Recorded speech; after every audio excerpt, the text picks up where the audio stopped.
Hey y'all, welcome and or welcome back to my channel. My name is Janae, if you didn't know, and today's video is another crime and wine video. So grab what you're gonna get and let's go. So a couple things real quick before I get into the video. One, I really want to start giving y'all more of my personality in these videos because quite frankly, a lot of the times when I be editing these videos, I be feeling like I'm just like a fact sayer or whatever. I mean, I give my opinions here and there, but for the most part, I really don't feel like y'all get a sense of my whole entire personality.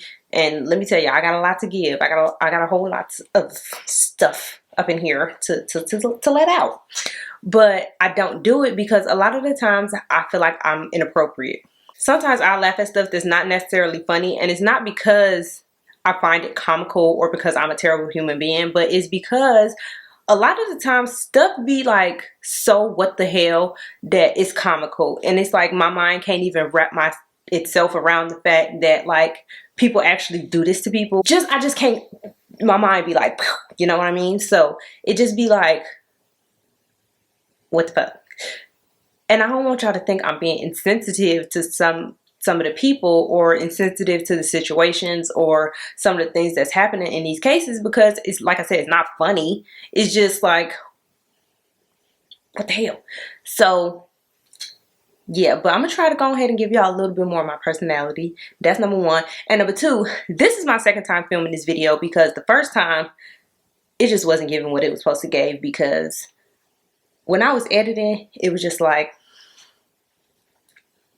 no girl, do it again, stop, drop and roll, because this ain't it. You won't find, and not in a good way. So with all that being said, I'm gonna go ahead and tell y'all about Cayetano Domingo Grossi. Cayetano, he pretty much is Argentina's first serial killer, despite the claims that another dude named Cayetano, and his last name starts with G too, I can't think of it right now, but they say he's the first serial killer in Argentina, but it's actually Cayetano Domingo Grossi. It's not the other Cayetano.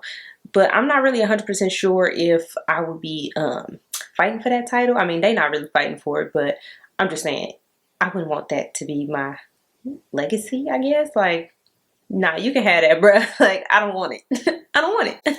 But in any event, he got it. So Cayetano Domingo is the first Argentinian serial killer. So I'm going to tell you about him. He wasn't even born in Argentina, though. He was actually born in Bonafate, Italy, which is a small town, I want to say, that's inside the Cosenza province of southern Italy. I was about to say something else. And I'm guessing that in the 1800s, it was like really, really small, because in 2011, the consensus said that it was only about like 2,900 people there. And if y'all think about it, that's really not a lot of people to be combined up in this like one little space. He was born in 1854, but we really don't have a birthday for him. And I really honestly don't think that they put birthdays on birth certificates, because it seems that every time I hear a story that's from like the 1800s, everybody always got a birth year and never a birthday. So it's like, did birth certificates consider the birthday, or was they just like, hey, this kid was born in this year, I hope y'all remember the day he was born so y'all can celebrate his birthday, because we not gonna document it. And so like a lot of people who live in small towns and places like that, he decided that just this wasn't for him. Cayetano said he about to peace out and go head on over to Argentina, and so that's exactly what he did. And at some point while he was in Argentina, I can't say that. And at some point while he was in Argentina, he would end up having 3 kids by what I'm assuming is his first wife, because it was the 1800s. So did I say he was born in 1954? I don't know, but he was born in 1854. Either way, he had 3 kids. And like I said, I'm assuming that it was by a first wife, because it was the 1800s and it was really frowned upon to have a lot of kids and no wife, no husband. They really would prefer you have been married. So I don't know if it was like a wife, but I'm just going to assume so. That's not in the record books anywhere, but neither is his birthday, but he was born, so For whatever reason, him and that first lady didn't work out, and he would go on to meet another lady named Rosa. And Rosa had 5 kids. She had her oldest 2, Kara and Catalina, and then she had 3 younger kids. And it was unclear to me if those last 3 kids were hers from a previous relationship, or if they were hers and Cayetano's together. I don't know, but I do know for sure that she had 5 kids, 2 older ones, and then the 3 younger ones. Now, Rosa and Cayetano wasn't rich people. They was pretty poor, as a matter of fact. They lived at 1438 Artist Street, and that was known to be like a little rundown area, a kind of poor area in Buenos Aires. And yeah, that's where they lived. So, you know, they wasn't making no bank. I don't think Rosa worked at all, and Cayetano, he worked as a carter, and when I heard that, I was like, what the hell is a carter? I had no idea, so I had to Google it. And basically a carter is a person who rides a car. I don't want to say drive because I don't even know if cars was invented back then, but anyways, so a carter basically rode like a donkey or a pony into town from like the country with fruits and vegetables on the cart, and they would go into town and then they would bargain people to buy their fruits and vegetables. So basically, I want to call him a con man, but not really. Because I mean, a barter ain't a con man, but a barter can be a con man. You know what I mean? And then with Cayetano's history, I kind of feel like maybe he was a con man and he was getting people for their money, but he was still poor, so he wasn't really good at it then, I guess. So at this point in the story, it's May 9th, 1898. Nope, it's 1896, bitch. So at this point in the story, it's May 9th, 1896, and Cayetano and Rosa over here living their best little, I want to say best lives, but they probably not because they poor. But poor people can be happy. Poor people can be happy. So they living their best lives or whatever. No, because they ain't happy. Somebody ain't happy. But anyways, they doing their day-to-day routine. Cayetano out here being a carter, going into town to haggle on Monday, Wednesdays, and Fridays, off on the weekends. And Rosa over here being a stay-at-home mama while Cayetano go out and do his thing. Now, I'm not really 100% sure about that Monday, Wednesday, Friday thing. That was just my own assumption because I can't imagine you will ride a donkey into town every day, depending on how far away town is. I'm just saying. But either way, they was doing their thing. Meanwhile, on the other side of town in a waste facility, a baby's arm was being found in a bag. Yeah. Whoever found this bag with the baby's arm in it, they ended up calling the police, as they should have. And the police ordered a search of the whole waste facility. And so they get to doing their thing and they like, we got to figure out what's going on here because this is really strange. It's just a random baby's arm. And I know this ain't no baby doll. This is a baby's arm. There got to be more here. And they was right because soon enough they will find other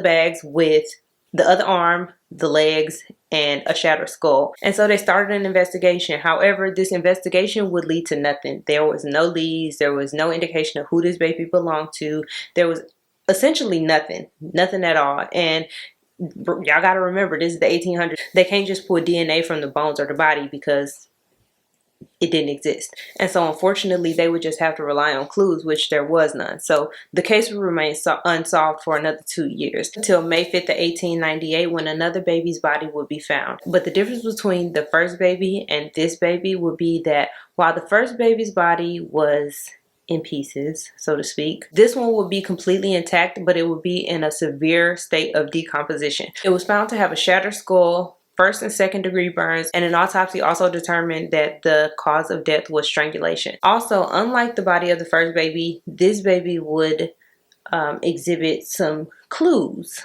Just slight little clues. The detectives found that this particular baby was wrapped in burlap.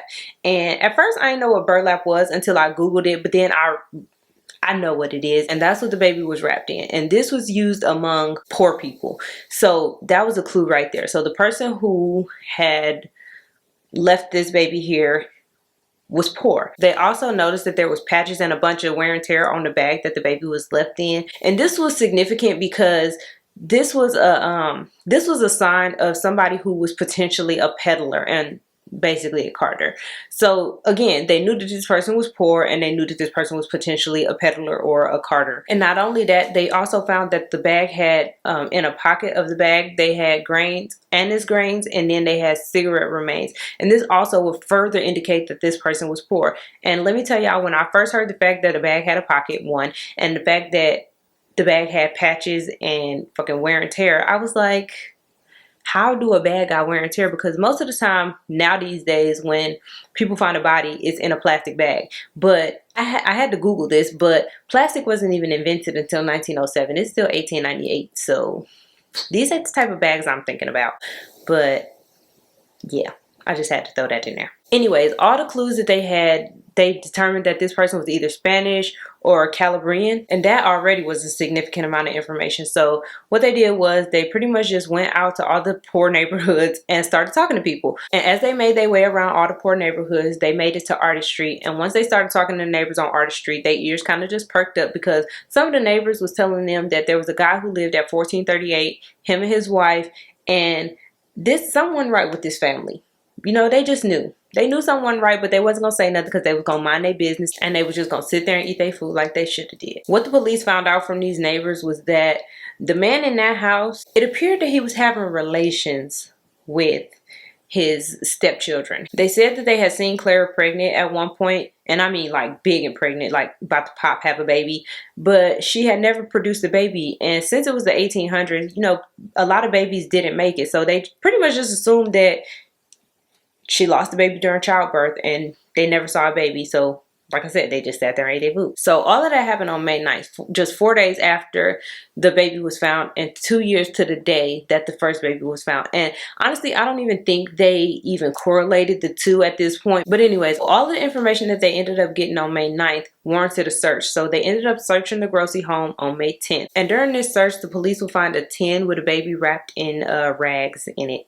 And so that warranted an arrest. And that's when Cayetano was arrested. So while they had Cayetano in custody, they would interview Clara, Catalina, and Rosa. And basically, they all snitched. They said that the baby that the police found was Cayetano's and Clara's, and that wasn't the only child they had together. As a matter of fact, he had 2 kids with Clara and 1 kid with Catalina. So basically, like I said, he had been assaulting his stepchildren and then having kids with them. Well, they would be having his babies, and he would just get rid of them. Now, when they brought this information to Cayetano, he was like, nope, everybody lying. They all lying. That was my son, baby. And like I told y'all before, remember in the beginning, I told y'all that Cayetano had 3 prior children. He had 2 boys and a girl. And he tried to blame the baby on his son. So basically, he was saying that his son was sleeping with his stepdaughter. Then he changed his story and was like, you know what? It wasn't my son. I lied. It was their boyfriend. It was her. It was Clara's boyfriend. He was the one who had them babies. But the police wasn't going, though. They knew he was lying because all 3 of these women had really pretty much gave the same statement. They pretty much just knew Cayetano was lying. So they kept him in jail. And a couple of days later, he came back and he was just like, you know what? I lied. I lied twice. It wasn't my son's and it wasn't her boyfriend's.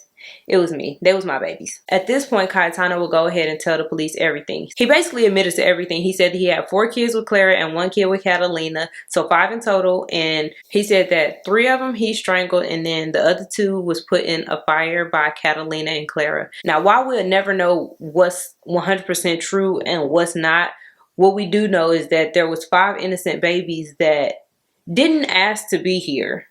It's just 5 babies whose lives was lost because of a sick individual who couldn't keep his hands off his stepdaughters. Like, bruh. But anyways, Clara, Catalina, and Rosa would plead guilty to 5 different charges, basically of complacency. And when they was asked why they didn't try to stop Cayetano or why they didn't report it to the police, they basically said that Cayetano tried to do the same thing to the 3 younger kids as he tried to do to the older 2 kids, and they was just not having it. They basically was protecting their younger siblings, and Rosa was protecting her younger daughters. But Rosa, you really should have been protecting all your children. But it's neither here nor there. All 3 of the ladies was sentenced to 3 years, but Catalina's sentence, for whatever reason, was reduced down to 2 years. But Cayetano, he wasn't as lucky as everybody else. Cayetano was pretty much sentenced to death. And it would be 2 years on April 6th of 1900. I can't say 1900, y'all. I said it like 4 times and I keep saying 19 something else. It was 1900. He was executed on April 6th, 1900 by firing squad at 8 o'clock in the morning. It said that his oldest children were there, but it's really weird because none of them wanted to hug him, kiss him, or pretty much even acknowledge him. The daughter was crying, but she still refused embraces from him. And if that's the case, I don't even know why they was there. Like, I guess they just wanted to make sure he died or just wanted to see him one last time just to, I don't know. But it said that they was there. And it's also said that he was chain smoking and cursing all the women in his family before he died. Like, he wasn't the one who did what he did. It's not their fault. It ain't their fault that they was assaulted. It's not their fault that you were just a sick individual. So what you cursing them for? You need to be cursing yourself. But believe it or not, there are actually photos of his execution. But it's a little bit of conspiracy or story that goes behind the photos of this execution. So pretty much there was a publication called Caras and Caretas. Caras y Caretas. I don't remember the second word. I think it's Caretas. But anyway, so there was like a publication that hired a rookie photographer And he ended up being late to the photo shoot, or the photo shoot. Child, this is a whole execution. He ended up being late to the execution, and they pretty much said that they had to reenact the execution, where in the photos it's not really Cayetano being executed. It's a stand-in, like a stunt double, if you will. Stunt double. It's a stand-in, but everybody else is doing what they did. So we don't know if this is really Cayetano or if this is just a stunt double or what.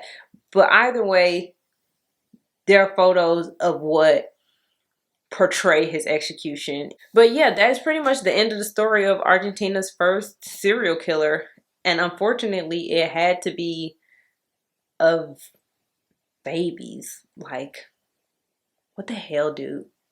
But yeah, thank you so very much for watching. Don't forget to like, comment, and subscribe if you like this video. I have more of them like that over here. Y'all can subscribe right here. And yeah, I will talk to y'all in the next video. Bye.